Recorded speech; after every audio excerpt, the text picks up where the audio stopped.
cuando tú has vivido 42 años con una persona es porque los dos han seguido el mismo camino de criar 3 hijos, comprar casa, sacrificarse trabajando cada uno por su parte. Yo soy venezolano y estudié artes audiovisuales aproximadamente en el 2012, 2013, hasta el 2017 que me gradué y bueno, como todo venezolano, pues buscando la forma de todo estudiante venezolano buscando la forma de irse y bueno, y allí por cosas de la vida, junto a una productora que había fundado en esos años en Venezuela, llegué a Chile. Y allí estuve aproximadamente 7 años investigando por cosas de la vida, por amistades cercanas y demás, con compañías de danza, de teatro, mucha danza contemporánea, mucho performance. Y bueno, allí encontré un lugar muy libre, cálido y seguro y tranquilo y ameno para crear. Eh, Así que me fui inclinando mucho con ese lenguaje y poco a poco ir desarrollando, de acuerdo también con las estructuras que me habían dado pues los estudios, como que las fui aplicando un poquito a la danza, que muchas veces es muy onírica, muy subjetiva y de alguna forma pues las estructuras me ayudaron un montón, así como la danza también me ayudó un montón a desestructurarme, ¿no? Como a dejar un poquito los guiones fluir y no estructurarlo tanto. Así que es eso, digamos que eso por el lado laboral, ¿no? Como soy un venezolano que hace cine, hace música también y bueno, y vive de eso.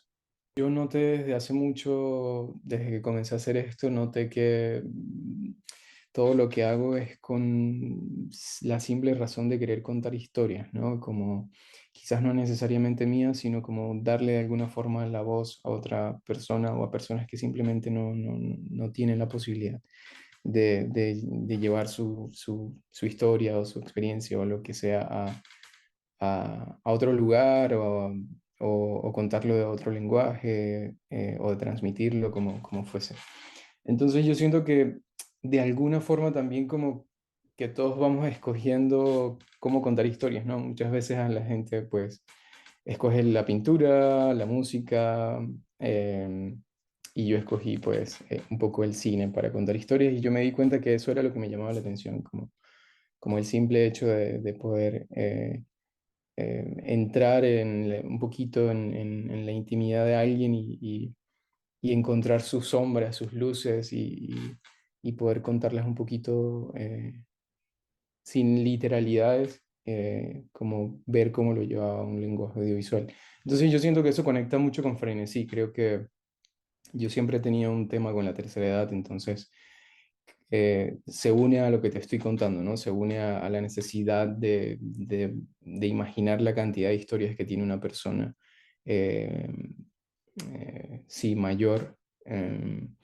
Unido, Frenesí en realidad nace también unido a esto que te estuve contando en relación a la danza, como bueno, ya mi vida laboral se viene inclinando mucho hacia el documental desde hace tiempo, desde hace años, y pues con todo esto de la danza, pues quise hacer también como un puente, ¿no? Entonces, sí, Frenesí nace de la simple idea de revitalizar de quitarnos los límites, porque yo a veces siento que los límites, y una de las cosas que me di cuenta con Frenesí fue que los límites los tenemos nosotros en nuestra cabeza, como que siento que eh, nosotros producimos ese cortometraje documental con mucho cuidado y después cuando tuvimos las actividades y estuvimos rodando y filmando con los abuelos, pues nos dimos cuenta que la cantidad de límites que teníamos nosotros y que pensábamos que no íbamos a poder lograr o que ellos no iban a poder hacer, y fue lindísimo sorprendernos y darnos cuenta que sí, que al final el mensaje que queríamos llevar era ese, ¿no? Como que la sociedad está acostumbrada a que la vejez, como que el aprendizaje y la danza está muy conectada con la juventud. Y siempre sentimos que a partir de una cierta edad se nublan un poco las formas de, como que creemos que se nublan esas formas de hacer comunidad, de aprender, de crecer, de crear. em, y no, creo que creo que Frenesí tiene un poco esa misión, ¿no? Como de darse cuenta que a cualquier edad podemos. Sabía que uno de los retos iba a ser poder crear la confianza entre la cámara y ellos. Em, Como que me pasaba eso. De hecho, planeamos, el corto documental se filmó en 3 encuentros, un poco con esa idea, ¿no? De que el primer encuentro fuese una especie como de afianzarnos, de crear un poco esa confianza entre ellos y un aparato electrónico en medio de toda esta intimidad, de tantas historias muy íntimas que ellos contaron, muy sensibles, pues era raro. Entonces necesitábamos que hubiese un primer encuentro entre este aparato electrónico, entre tanta técnica, micrófono, que de alguna forma quisimos que no fuese tan aparatoso. Yo traté de que la cámara estuviese lo más sencilla posible, sin tanto aparataje, y la microfonía también, por eso, ¿no? Como que queríamos que ellos eh, intentaran, ¿no? Como que con el pasar del tiempo pudiesen integrarnos a nosotros. En este caso, hablando del chico que operaba audio y yo que hacía cámara, que nos hicieran ya no resaltáramos tanto, que fuésemos un poco parte del ambiente. Entonces creo que el primer encuentro fue mucho para eso, también para entender un poco las dinámicas, cómo movernos, cómo yo interactuar también, cómo la cámara interactuar, sí, qué tanto moverme, qué tanto... yo, por ejemplo, utilicé un lente, un teleobjetivo para poder hacer acercamientos desde donde yo estaba sin tener que irme a hacer un primer plano, sin tener que pasar delante de otro, simplemente sentarme en el círculo en donde estábamos todos conversando y poder ir cambiando de planos, ir haciendo distintos cuadros. Entonces yo creo que esa fue un poco el reto y la dinámica que usamos. Ya por suerte, bueno, en el segundo y en el tercer encuentro logramos eso, logramos que, que ellos no nos sintieran. La mayoría de cosas en realidad como que nosotros pusimos el pie para que sucedieran, pero muchas de las cosas que sucedieron a consecuencia de otras cosas y no de lo que nosotros habíamos como que no fue, la ficción estuvo muy ausente, ¿no? Como que entonces, creo que una de las cosas que más recuerdo fue un momento en el que todos estábamos, había una dinámica, se contrató un trío de chicos que hicieron música en vivo, con folclore latinoamericano, y todos estaban parados y yo estaba en la mitad con la cámara como medio agachado. eh, y ellos como por inercia se pusieron en pareja, cada uno como que abrazó a otro y empezaron a ponerse en pareja. Y al terminar esa dinámica y esa danza quedó una pareja que pues, están casados desde hace muchos años y empezaron a hacer como un vals. Y justamente allí habíamos puesto una rueda de estas de discoteca de luces, eh, y fue un momento que recuerdo mucho porque como que me acuerdo que mi novia estaba allí y me grabó la cara mientras yo estaba filmando y parecía un niño, parecía como un niño en un cumpleaños. Eh, sí, creo que fue ese momento muy lindo, que es el final del corto documental, esa imagen en la que dos están como en flu y súper en el último encuentro intentamos bueno, que usaran la ropa que más le sintieran que les representaba y que se enflusaran un poquito y eso hicieron, como que se fueron súper emperifollados, y fue lindísimo, fue muy lindo.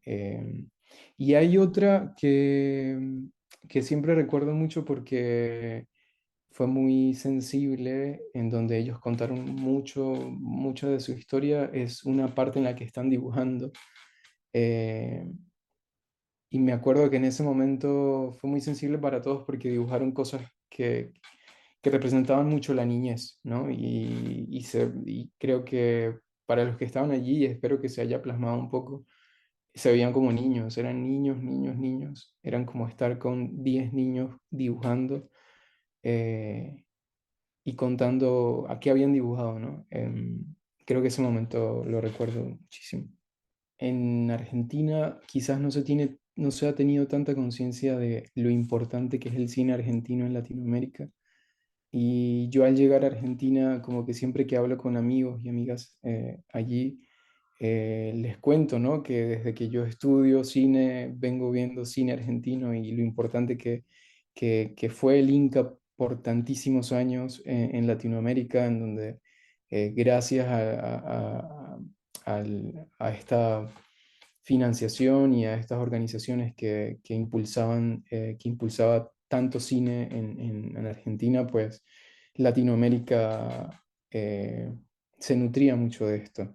Y los que estudiábamos en ese momento, ¿no? Hablando sí, de mi historia personal. Así que yo creo que sí, para mí es como, sí, es como que yo trato siempre de contarle a mis amigos allá de cómo el Inca no es solamente argentino, sino es también latinoamericano y la importancia que tiene no es solo de Argentina, sino también de Latinoamérica. Y, y sí, como a nivel tanto de sostén, ¿no? Y creo que esas organizaciones estén en peligro, pues quiere decir obviamente significativamente que el cine latinoamericano también está en peligro. Frenesí es un corto documental que trata de documentar eh, tres encuentros en donde se trabaja con adultos mayores y se hacen dinámicas y este corto documental se hace con la misión de poder revitalizar, de poder transmitir que no hay una edad y que no hay un límite de edad para aprender, para crecer, para crear y para crear comunidad.